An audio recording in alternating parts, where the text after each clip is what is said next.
Assalamualaikum warahmatullahi wabarakatuh.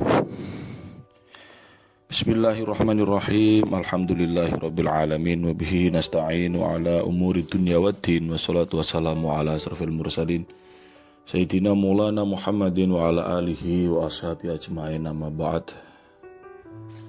Meneruskan bacaan kitab Lubabul Hadis. Semoga bisa membawa manfaat dan barokah untuk saya khususnya dan para penyimak pada umumnya. Bismillahirrahmanirrahim. Qala al-muallifu rahimahullahu ta'ala wa nafa'ana bihi wa bi'ulumihi wa ada alaina min barakatihi fid dharaini amin. Bismillahirrahmanirrahim. Al-babul awwalu fi fadilatil ilmi wal ulama. Utawi bab kang pertama iku fi fadilatil ilmi ing dalam jelasake keutamaan ilmu wal ulama ilan ulama. Qala dawuh Bismillahirrahmanirrahim. Qala dawuh an-nabi sinten kanjeng Nabi Muhammad sallallahu alaihi wasallam. Dawuh Ibnu Mas'udin maring sahabat Ibnu Mas'ud radhiyallahu anhu, ya Ibnu Mas'ud, Ibnu Mas'ud, julu suka utawi lungguhe sira saatan ing dalem sak mangsa fi majlisil ilmi ing dalem majelis ilmu la tamusu ora demek sapa sira kolaman ing pulpen khairun iku luwih bagus laka kedue sira min itqi alfi raqabatin tenimbang merdekaake 1000 budak. Kanjeng Nabi bersabda berkata kepada Ibnu Mas'ud,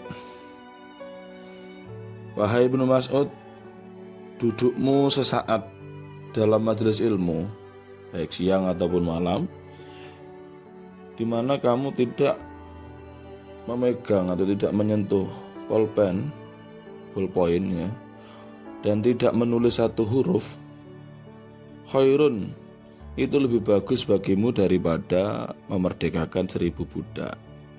Jadi datang ke majelis ilmu saja, di situ cuma dengerin tanpa harus memegang pulpen, tidak ikut menulis satu huruf sekalipun, itu sudah fadilahnya, keutamaannya lebih bagus, lebih baik daripada memerdekakan 1000 budak. Wa nadharu kalan utai ningaline sira ila wajhil alimi maring wajahe wong kang alim, wong kang berilmu, khairun iku luwih bagus laka kedue sira min alfi farasin tenimbang 1000 jaran tasodak takang sedekah sapa sira biha kelawan alfi faras 1000 kuda itu fisabilillah ing dalam perang fisabilillah. Kamu melihat wajah orang yang alim dengan penglihatan cinta ya. Dengan melihat secara senang cinta, pandangan cinta kepada wajah orang alim, itu lebih baik bagimu daripada 1000 kuda yang engkau sedekahkan untuk perang fisabilillah. Nah, ini menandakan begitu mulianya seorang alim. Melihat wajahnya saja pahalanya sudah mengalahkan bersedekah 1000 kuda untuk perang fisabilillah. Wassalamuka lan utawi uluk salame sira alal alimi ing atase wong kang alim, khairun iku luwih bagus laka kedue sira min ibadati alfi sanatin tenimbang ibadah 1000 tahun. Engkau beruluk salam, mengucapkan salam kepada orang yang alim, itu lebih baik, pahalanya lebih baik bagi kamu daripada beribadah sebanyak 1000 tahun. Masya Allah. Jadi mengucapkan salam kepada orang yang alim kalau ketemu berpapasan di jalan atau di tempat yang lain, itu pahalanya lebih baik daripada beribadah 1000 tahun. Ini menandakan kemuliaan orang yang alim, orang yang mengerti atau banyak ilmu dalam ilmu agama Allah Subhanahu wa ta'ala. Bahkan keutamaan ilmu itu juga pernah diriwayatkan oleh sahabat Umar bin Khattab Beliau pernah mendengar Kanjeng Nabi Muhammad SAW bersabda, seseorang yang melangkahkan kakinya menuju halakohnya orang yang alim, maka setiap langkah itu mendapatkan 100 kebaikan, pahalanya 100 kebaikan. Dan ketika seseorang itu duduk di majelisnya orang alim itu dan mendengarkan apa yang diucapkan oleh sang alim, maka dia mendapatkan kebaikan dari setiap kalimat yang diucapkan oleh orang alim tersebut. Wa qala lan dawuh sinten an-nabi, wa qala lan dawuh sinten Kanjeng Nabi Muhammad sallallahu alaihi wasallam, faqihun utawi wong kang ahli fikih, wahidun kang siji, mutawarriun kang wirai, asyaddu iku luwih banget, luwih abot ala syaitani ing atase setan min alfi abidin, tenimbang 1000 kawula mujtahidin kang temen-temen ing dalem nalikane ibadah, jahilin tapi sing bodoh, warain lan ingkang wirai. Satu orang yang alim mengerti ilmu fikih, faqihun artinya alimun bi ilmi syariah, orang yang alim ilmu syariah, yang mutawarri artinya mutawarri, yang wirai artinya orang yang selalu berusaha meninggalkan hal-hal yang haram. Itu lebih berat bagi setan untuk menggodanya daripada menggoda 1000 penghamba, 1000 orang yang ahli ibadah, yang sungguh-sungguh dalam ibadahnya, tapi orang itu jahil meskipun dia juga wirai. Jadi setan itu lebih sulit menggoda satu orang yang alim, orang ahli fikih, yang mutawarri, yang wirai, yang senantiasa mencegah dirinya dari perkara yang haram. Menggoda orang alim dengan sifat tersebut itu lebih berat bagi setan daripada menggoda, menipu daya 1000 seorang hamba yang ahli ibadah, yang bersungguh-sungguh dalam ibadahnya, namun dia bodoh meskipun juga sama-sama wirai. Kenapa? Ketika orang yang alim itu digoda oleh setan, ketika pintu syahwat dan pintu hawa nafsunya itu dibuka oleh setan, syahwatnya dihiasi dalam hatinya. Kalau orang yang faqih, orang yang ahli ilmu syariat itu tahu bahwa itu adalah tipu daya setan, sehingga orang yang faqih mutawarri tersebut menutup pintu itu dan menjadikan setan itu gagal, sehingga setan itu merasa menyesal dan rugi. Berbeda dengan orang yang abid saja, yang bodoh, orang yang ahli ibadah namun bodoh. Dia itu justru menjadi bulan-bulannya setan, menjadi proyek besarnya setan, hingga dia digoda oleh setan, tidak mampu membedakan mana itu godaan setan dan mana itu dia itu merasa seolah-olah itu bisikan dari Allah, karena seperti itu. Jadi misalkan ada orang yang ahli ibadah, kemudian dia itu digoda oleh setan, wahai orang yang ahli ibadah, dibisiki, ibadah kamu itu sudah banyak, pahala kamu itu sudah banyak, ayolah sekali-sekali buat maksiat, pasti nanti tidak seberapa dosanya dibanding dengan ibadah yang kamu lakukan setiap hari. Maka orang yang abid mujahil tersebut bisa jadi akan menjadi orang yang ahli maksiat gara-gara bisikannya setan. Dia merasa bahwa oh iya, dia itu mendapatkan keutamaan begini begitu dari ibadahnya, sehingga mereka setelah dibisiki setan itu justru terjerumus pada apa yang ditipu dayakan oleh setan tersebut. Wa qala lan dawuh sinten Kanjeng Nabi Muhammad sallallahu alaihi wasallam, fadlul alimi utawi keutamaane wong kang alim alal abidi ing atase wong kang ahli ibadah, ka fadlil qamari iku kaya keutamaane rembulan Lailatul Badri ing dalem wengine malam bulan purnama, ala sairil kawakibi ngalahake ing atase pira-pira, ing atase sekabehane pira-pira lintang. Keutamaan orang alim dibanding dengan orang yang ahli ibadah itu diibaratkan seperti keunggulan atau keutamaan bulan purnama mengalahkan seluruh bintang-bintang. Nah, mengalahkan seluruh bintang-bintang itu pengibaratan bahwa orang yang alim itu keutamaannya lebih besar daripada orang yang ahli ibadah yang bodoh. Ya cuma ahli ibadah itu ya tetap bagus ya, jangan dianggap kalau orang yang bodoh itu, yang ahli ibadah yang bodoh itu buruk. Enggak, tetap bagus. Orang ahli ibadah meskipun bodoh itu bagus, masih mending orang yang bodoh itu masih mau beribadah. Namun akan lebih baik, lebih bagus, lebih utama ketika orang yang ahli ibadah itu juga disertai dengan ilmu, sehingga dia menjadi orang yang beribadah yang berdasarkan ilmu. Sebab apa? Ibadah yang tidak berdasarkan ilmu itu rawan untuk ditolak, sebab orang yang beribadah yang bodoh tadi itu tidak bisa membedakan mana ibadah itu syarat-syaratnya seperti apa, sah dan tidaknya itu tidak tahu. Nah, sehingga rawan untuk batal. Katanya dalam Nadzuman Zubat itu, wa kullu man bighairi ilmin ya'malu a'maluhu mardudatun la tuqbalu. Setiap orang yang beramal dengan tanpa ilmu, maka rawan ibadahnya itu ditolak, tidak diterima oleh Allah Subhanahu wa taala. Artinya orang yang bodoh yang beribadah tanpa ilmu itu rawan sekali melakukan hal-hal yang membatalkan ibadahnya.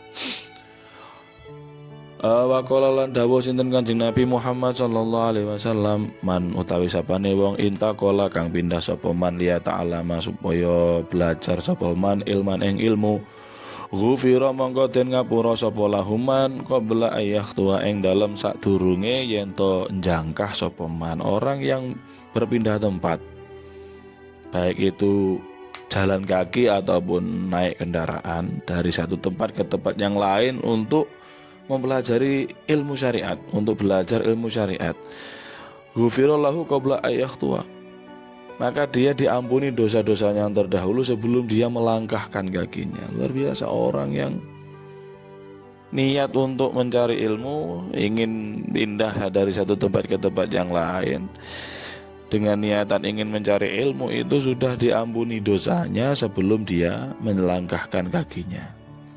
Wa qala lan dawuh sinten Kanjeng Nabi Muhammad sallallahu alaihi wasallam, akrimu mulyakno sapa sira kabeh al ulama ing ulama wong kang alim, pira-pira wong kang alim, fa innahum krana setuhune ulama indallahi mungguhe Gusti Allah kurama iku pira-pira wong kang mulya, mukramuna kang den mulyaake kabeh. Muliakanlah kalian terhadap para ulama. Ini perintah Kanjeng Nabi, kita diperintah untuk memuliakan seorang ulama. Ulama itu adalah orang-orang yang mengerti terhadap ilmu-ilmu syariat. Nah, ini kalau di syarahnya dikatakan ai bi ulumis syar'i al-amilin. Ulama itu adalah orang yang mengerti ilmu-ilmu syariat dan mengamalkannya. Itu. Nah, caranya bagaimana memuliakan ulama? Bi antu amiluhum bil ijlali wal ihsani ilaihim bil qawli wal fi'li. Yaitu gambarannya memuliakan ulama itu kita bergaul dengan beliau-beliau itu, ketika muamalah dengan beliau itu maka harus dengan cara mengagungkan dan berbuat baik kepada beliau, baik itu dengan ucapan maupun dengan tingkah laku. Nah, dengan ucapan dan tingkah laku. Kenapa kita diperintahkan untuk memuliakan ulama? Fa innahum indallahi kurama'u mukramun. Ya, karena mereka para ulama itu, beliau-beliau itu merupakan orang-orang yang terpilih, yang dimuliakan oleh Allah Subhanahu wa taala. Ini dijelaskan ay indal malaikah. Jadi beliau-beliau itu, para ulama itu memang orang-orang yang dipilih untuk dimuliakan di hadapan para malaikat. Nah, Allah itu memuliakan para ulama itu di hadapan para malaikat. Wa qala lan dawuh sinten Kanjeng Nabi Muhammad sallallahu alaihi wasallam, man utai sapane wong nadzara kang ningali sapa man ila wajhil alimi ingat maring wajah wong kang alim, nadzratan kelawan sak meninggal nadrotan kelawan sak peninggal fafariha mongko nuli bungah sapa man biha kelawan nadhrah khalaqa mongko dadekake sinten Allahu taala Gusti Allah taala mintil kal nadhrati saking mengkono-mengkono peninggal malakan dadekake ing malaikat yastaghfiru kang jalukake sepuro sapa malaikat lahu maring man ila yaumil kiamat itu moko maring dina kiamat. Kanjeng Nabi dawuh barang siapa yang melihat wajah seorang alim dengan satu kali pandang, yang kemudian dengan pandangan itu dia merasa bahagia, dia merasa senang, merasa cinta terhadap ulama itu, maka dengan pandangan cinta itu Allah Subhanahu wa taala menciptakan satu malaikat. Dari satu pandangan itu Allah Subhanahu wa taala menciptakan satu malaikat yang senantiasa memintakan ampunan untuk orang tersebut sampai hari kiamat. Itu kalau satu kali pandangan. Bayangkan kalau kita sering memandang wajah ulama dengan pandangan cinta. Nah, bisa jadi tiap hari misalkan satu kali kita memandang ulama tersebut, usia kita katakanlah 60 tahun misalkan, atau mungkin di sisa umur kita yang sekarang tinggal mungkin 20 tahun, 30 tahun, satu tahunnya 365 hari, berarti setiap hari kita memandang ulama katakanlah 1 tahun saja, maka Allah dalam 1 tahun itu menciptakan 365 malaikat, yang kemudian malaikat itu meminta 365 malaikat itu memintakan ampunan untuk kita sampai hari kiamat. Bahkan ketika kita sudah meninggal sekalipun, malaikat-malaikat yang diciptakan itu senantiasa memintakan ampun untuk kita sampai hari kiamat. Masya Allah. Semoga kita ditakdirkan bisa senantiasa memandang wajah orang alim sehingga kita mendapatkan keutamaan dimintakan ampun oleh para malaikat sampai hari kiamat. Wa qala lan dawu an-nabi sinten Kanjeng Nabi Muhammad sallallahu alaihi wasallam, manuta sapane wong akrama kang mulyaake sapa man aliman ing wong kang alim, faqad akramani mongko teman-teman mulyaake sapa man ing ingsun. Nabi Muhammad bersabda, barang siapa yang memuliakan ulama, orang yang alim, maka sama saja dia faqad akramani, maka sama saja dia memuliakan aku, kata Kanjeng Nabi Muhammad.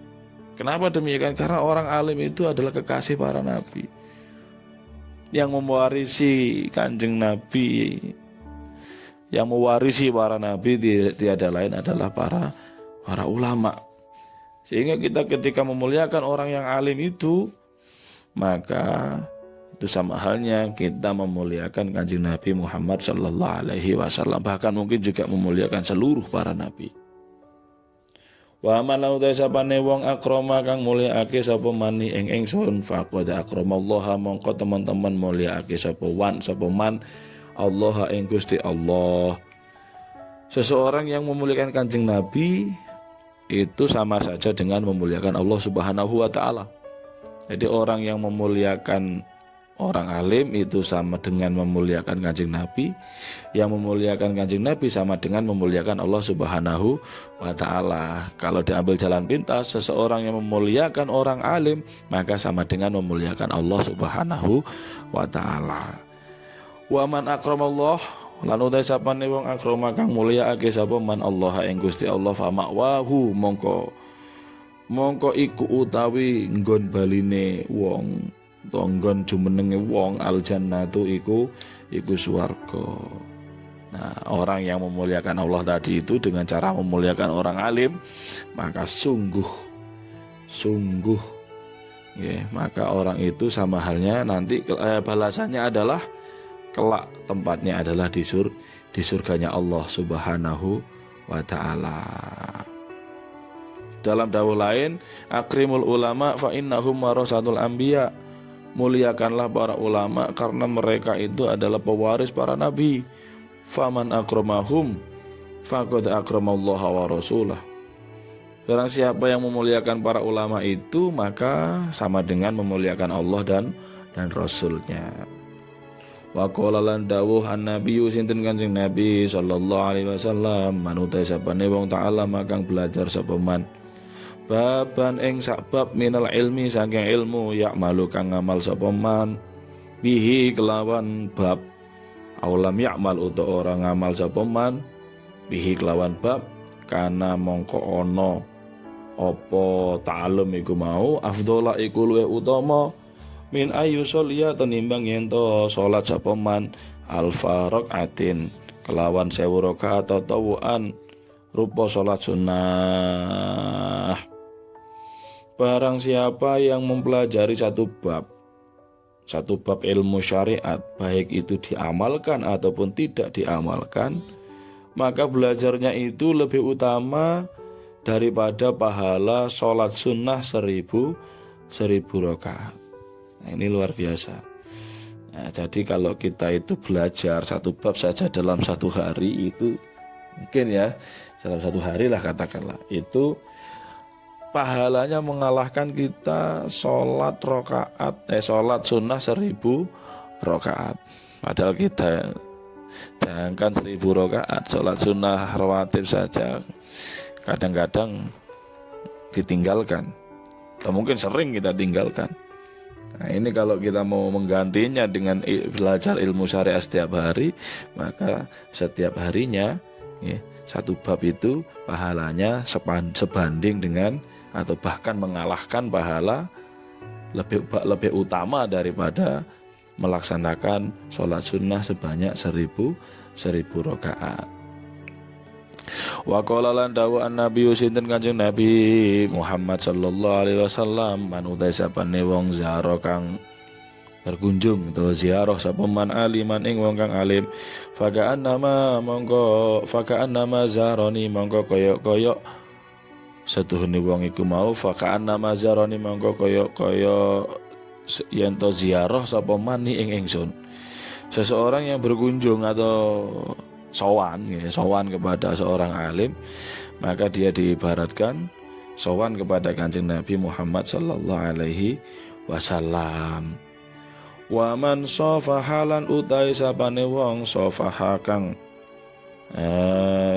salaman sapa man aliman ing wong kang alim fakaan nama safahani mongko kaya salaman sapa man ing ingsun. Barang siapa seseorang yang menjabat tangan seorang ulama, seorang alim, maka sama halnya dia kata Kanjeng Nabi, maka sama halnya dia berjabat tangan atau menjabat tangan Kanjeng Nabi Muhammad sallallahu alaihi wasallam. Wah, ini sangat luar biasa.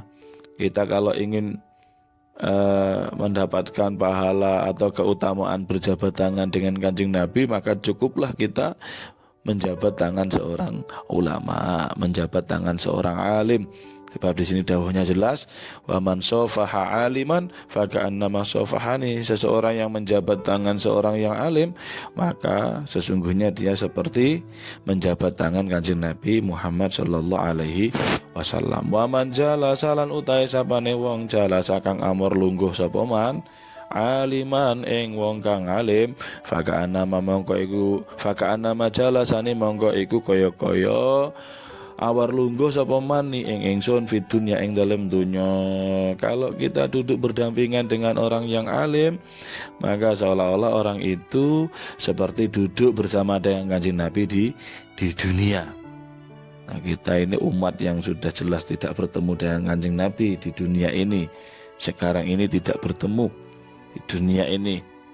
Namun ketika kita ingin mendapatkan pahala atau keutamaan seperti orang yang duduk bersama dengan Kanjeng Nabi, maka cukuplah kita hadir di majelis ilmu, duduk bersama dengan para ulama, mendengarkan petuah-petuah dan fatwa-fatwa para ulama itu saja sudah diibaratkan seperti duduk berdampingan dengan Kanjeng Nabi Muhammad sallallahu alaihi wasallam. Dan orang yang duduk berdampingan dengan Kanjeng Nabi, wa man jalasan lawan sapane wong jalasa kang ngawur lungguh sapa man ing ingsun fitunya ing dalam donya, siapapun yang duduk bersama Kanjeng Nabi di dunia, pahalanya adalah ajelas tuhu mongko nglungguhake sapa ingsun hu ing man mai sertane ingsun yaumul qiyamati ing dalam dina kiamat.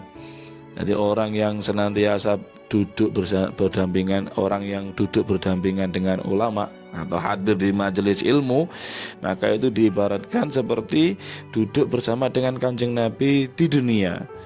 Nah, orang yang duduk bersama Kanjeng Nabi di dunia itu kelak di akhirat akan didudukkan oleh Kanjeng Nabi bersama beliau di hari kiamat. Tentu ketika kita bisa betul-betul meraih derajat itu, insya Allah tiada lain balasannya adalah surga.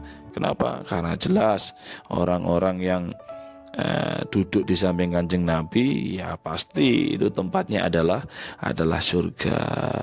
Semoga kita ditakdirkan oleh Allah Subhanahu wa taala menjadi orang yang senantiasa mau untuk mempelajari ilmu syariatnya Allah.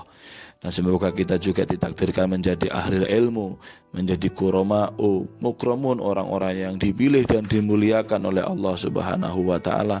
Dan semoga kita juga ditakdirkan menjadi orang yang mampu memuliakan orang-orang alim, mampu memuliakan ulama, mampu mau untuk berkunjung ziarah, duduk di majelisnya ulama, bersalaman dengan ulama, sehingga kita kelak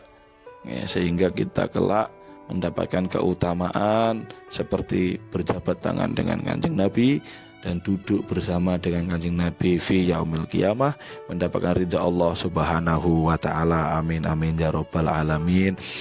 Al-Babusani fi fadilati la ilaha illallah wallahu a'lam bishawab. Al-Fatihah. A'udzubillahi minasyaitonir rajim. Bismillahirrahmanirrahim. Alhamdulillahirabbil alamin arrahmanir rahim maliki yaumiddin. Iyyaka na'budu wa iyyaka nasta'in ihdinas siratal mustaqim siratal ladzina an'amta 'alaihim ghairil maghdubi 'alaihim waladdallin. Amin. Wa lafu minkum. Assalamualaikum warahmatullahi wabarakatuh.